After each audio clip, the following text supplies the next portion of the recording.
Hello, and welcome to the inaugural episode of the POMA podcast series, POMA Does.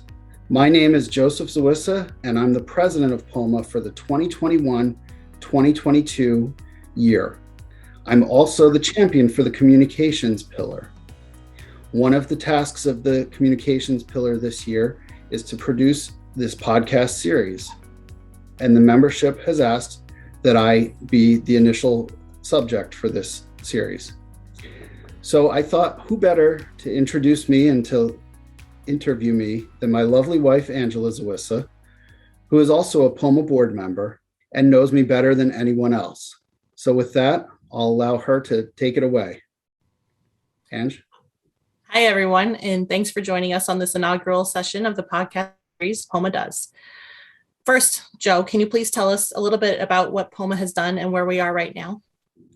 Sure. So as everyone watching probably knows, POMA is the Pennsylvania Osteopathic Medical Association, and we are the professional organization that represents you, osteopathic physicians, residents, interns, and students in the state of Pennsylvania. We represent over 10,000 physicians and several thousand more students. We have about 3,000 members, and we work every day to serve them. POMA is currently working on its second strategic plan. Our first one was a tremendous success, and we'll talk about some of those successes a little bit later. We're about a year into our second strategic plan, and it is based on 4 pillars: communications, community, education, and advocacy. Everything we do at POMA falls into one of those pillars. If it doesn't easily fit into one of those pillars, we give serious consideration as to whether or not it's something that we should pursue. So that's where POMA is right now. That's the main structure that we follow when we're deciding what to do. Thanks for catching us up to where we are now. Obviously, I've seen firsthand the amount of time and work that has gone into you becoming POMA president and where you are today. Can you tell everyone else a little bit about what has gone into becoming POMA president? Certainly. So, the 2 words that I would say are the biggest things about getting to this point are getting involved. Nobody came up to me and said, "Hey, Joe, do you want to be president?" They saw that I was getting involved. I went to meetings. I volunteered for things. I showed up. And when there were things to be done, I volunteered to do those things. As people see you doing more and more, they realize that how successful you can be, how you can help move an organization forward, and they give you a little bit more responsibility. I'm sure none of this is a surprise to any of you, but again, getting involved is the big thing. You can't wait for the opportunities to hit you. You have to take them when they present themselves, and that's what I did. So I started out by going to just my district meetings. Back then, of course, they were a little bit easier to do than they are now. But it was a great opportunity for learning, for fellowship, and just talking to each other, not necessarily about the drug that was being presented that night, but about, issues that we were facing in our practices, in our lives, things like that, things that we still do today through various forums. Then, eventually was at meetings when there were elections held, and I put my name in to be the secretary for the district. It wasn't a position that required a lot of work, but it was something that I enjoyed doing. I was there, recorded what was happening, and sent that into the central office. Pretty easy task, but I did it well, and it allowed me to step into new roles, such as the district trustee. I took over that role in May of 2013. And as the trustee, I serve on the board of trustees, which is one of the decision-making bodies of POMA. After a few years on that, I got involved with what we call the executive committee, which is comprised of the 5 officers of POMA: the president, immediate past president, vice president, president-elect, and the treasurer, along with 1 representative from each region of the state: the East, the West, and the Central regions. So I represented the Central region of the state to the POMA Executive Committee. There, we made lot of decisions, discussed a lot of things, got a lot of things in order so that we could have successful board meetings. And I'm pleased to say that those keep getting better and better, more and more productive. After a few years serving on the executive committee, I put my name in to become vice president for POMA and was successfully elected to that position back in 2019. From there, it's generally a progression to the president-elect position the next year, which then sets you up to be president the following year. That's where I am now. And in just a few short months, I'll be handing the reins over to our next president, who will do a great job for the organization, Lisa Witherite-Reig. And I'll sit back a little bit and be an immediate past president. I got to say, after all these years, it's been fun, but it's also been a lot of work. And I'm looking forward to taking a little bit of a backseat on things and passing on the gavel, so to speak. But with each of these steps, it took a little bit more responsibility, a few more meetings, a few more committee assignments, a few more events to show up at, a few more ways to represent POMA, whether it was with a legislator or sometimes an insurance company. There were various people that we've met with, going to different meetings, both throughout the state and nationally, to represent POMA. All of this was a lot of fun. I really enjoyed it. But again, getting involved, not just waiting for somebody else to do something, but getting involved and doing what needed to be done.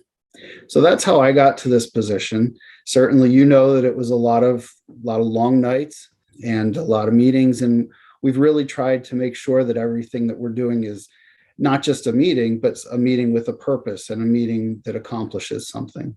Absolutely. And like I've said, I've seen firsthand the growth that POMA has experienced over the last several years and all the fantastic things that the organization has done so far. This particular podcast comes out of communications pillar, as you mentioned. It sounds like the podcast, is the biggest accomplishment from the communications pillar, but can you please tell us some of the other things that the communications pillar is working on at this point? Sure. So some of our other projects, some are ongoing and some are new. One of the things that I'm proudest of is our POMA app, and you can see it right here on my phone. This was one of the products of our first strategic plan, and I'm proud to say it's been a huge success. With just one touch of a button, you can be on the app, you can see educational programs, you can sign up for things.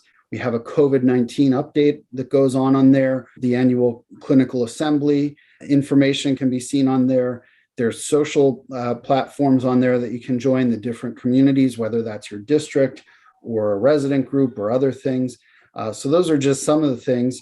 And as has been pointed out to me, one of the big things that you can see is your membership information, which you might not be able to see on my phone, but that's right there. So for anybody out there who struggles to remember their AOA ID, one, you probably haven't been doing this long enough, but two, it's right there at the touch of a button and you can get that right off your phone.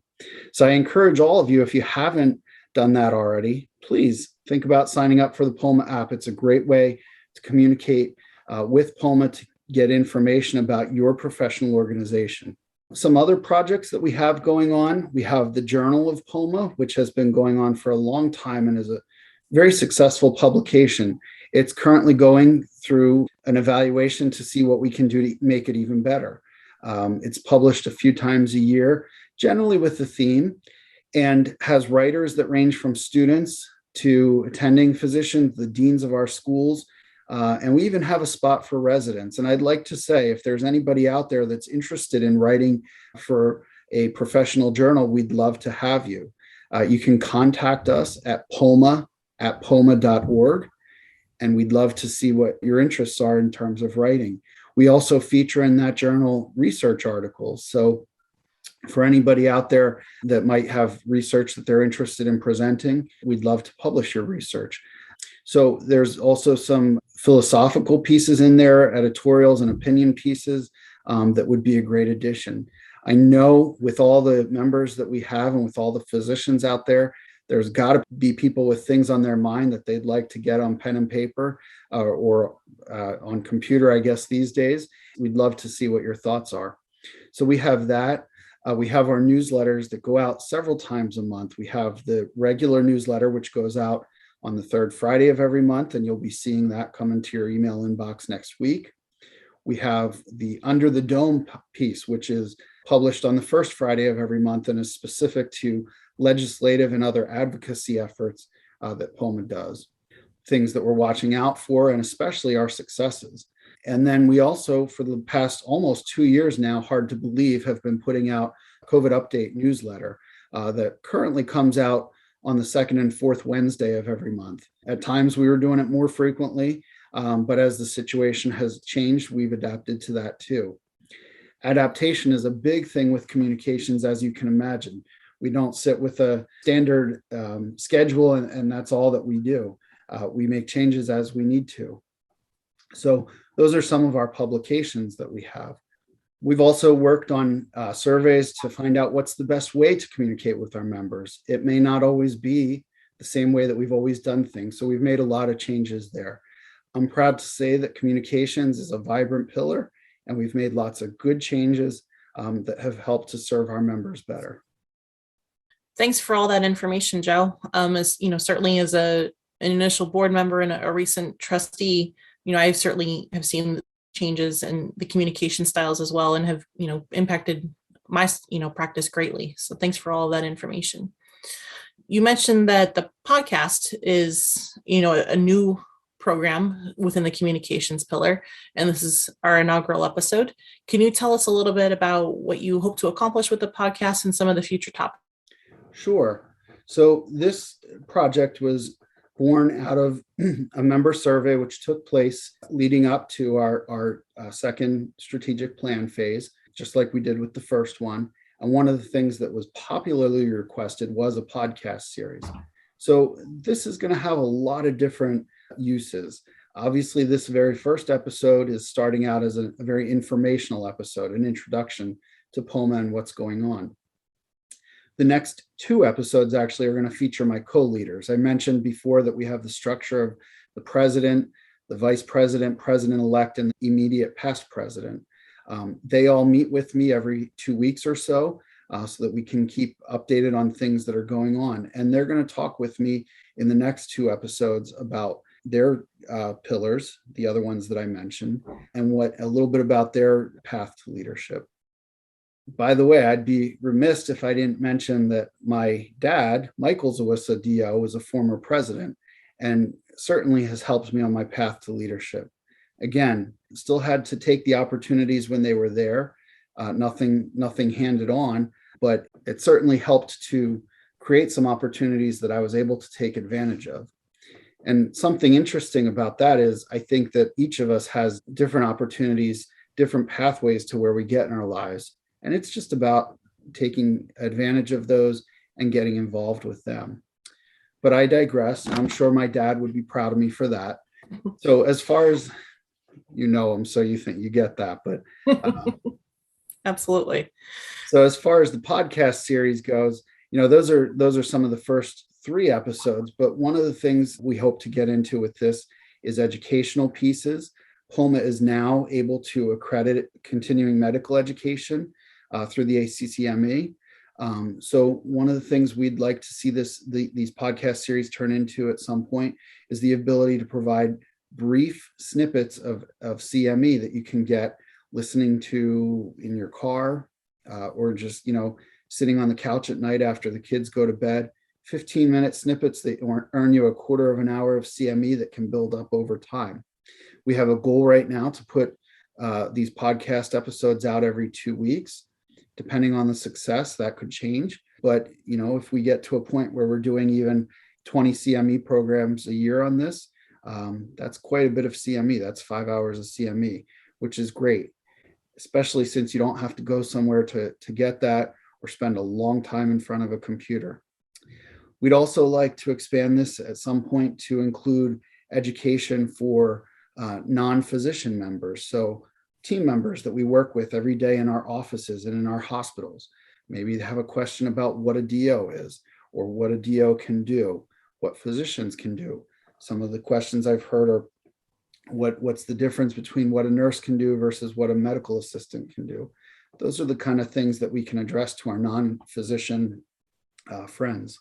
And also, we envision this giving more informational pieces too. So upcoming episodes that you'll see an episode with our legislative, which would include Dr. Battistella, our immediate past president, who champions the advocacy pillar, along with our vice president, Andy Sandusky, who is a staff affiliate, and our legislative consultant, Mill Iron Goodman. You'll see things like that. You'll meet the rest of our staff throughout this series. And we really are excited to have a few episodes that will highlight residents and students and hear what their take is on POMA, what it's done for them, what they've been able to do with POMA and for POMA. So I'm excited. There's really no end to the potential that this series has.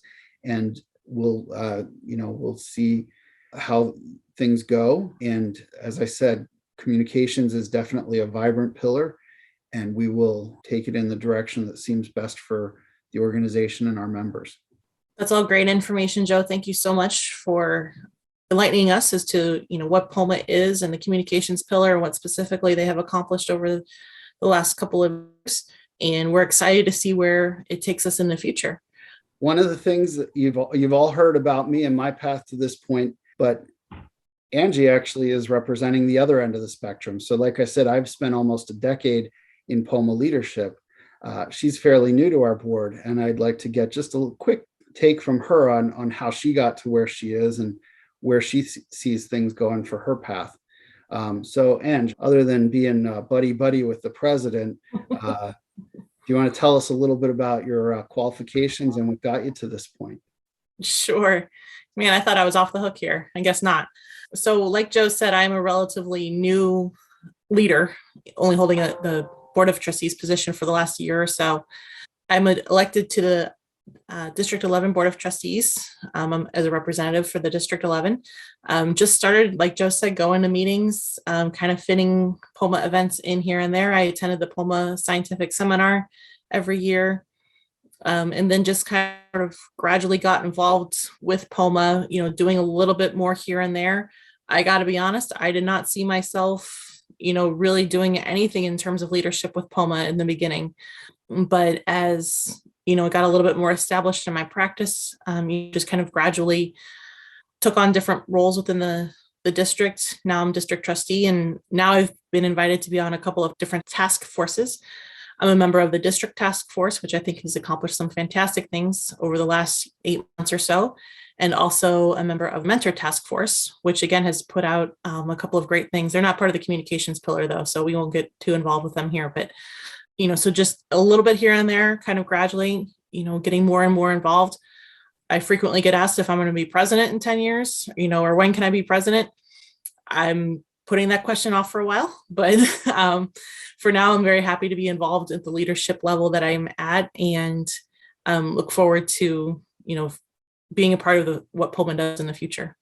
And I'll say, as a good husband, I've learned not to ask that question anymore, but I can't be responsible for other people's actions. Exactly. So we're thrilled to have you on the board, and we have several other new board members this year or over the last few years. We're delighted for the addition that they bring to the board and how they've been able to add their voices and make great changes. So POMA is definitely on the move. So I'm very excited about that. POMA is not just an organization that sits in Harrisburg and just watches what's going on and lets its members know. We're actually out there making things go on. And I'm really proud of that. So that's just a little bit about POMA, and over the next many episodes, you're going to hear more and more about it. Like I said, next episode, I'll be joined by my fellow leaders and the 4 Ps, as we call ourselves. And we'll talk a little bit more about the different pillars, what we're doing with those, and some of our future directions. So I hope you've enjoyed this first episode, and I look forward to seeing you all back for the next episode and all the ones after that. Thanks for tuning in, and we'll see you next time. Thanks, everybody.